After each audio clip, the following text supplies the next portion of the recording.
ಎಲ್ಲರಿಗೂ ನಮಸ್ಕಾರ. ಕ್ರಿಯೇಟಿವ್ ಕನ್ನಡತಿ simple rangoli YouTube ಚಾನಲ್ಗೆ ಎಲ್ಲರಿಗೂ ಆತ್ಮೀಯವಾದಂಥ ಸ್ವಾಗತ.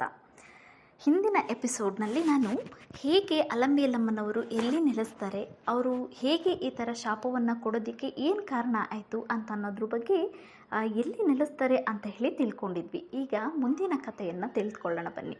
ಹಿಂದೆ ಅವರು ಕಾವೇರಿ ನದಿಯಾಚೆ ಇರುವ ಮಾಲಂಗಿ ಎಂಬ ಗ್ರಾಮದಲ್ಲಿ ಹೋಗಿ ನೆಲೆಸಿರ್ತಾರೆ.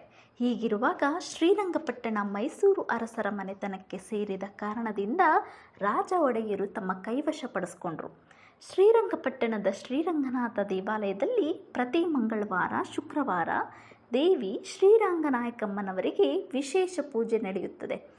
ಅಂತಹ ಸಂದರ್ಭಗಳಲ್ಲಿ ಅಲಮೇಲಮ್ಮ ತನ್ನ ಆಭರಣಗಳನ್ನೆಲ್ಲ ದೇವರಿಗೆ ಅಲಂಕರಿಸಿ ಪೂಜೆ ಮುಗಿದ ಮೇಲೆ ಹಿಂದಕ್ಕೆ ಪಡೆಯುತ್ತಿದ್ದರು.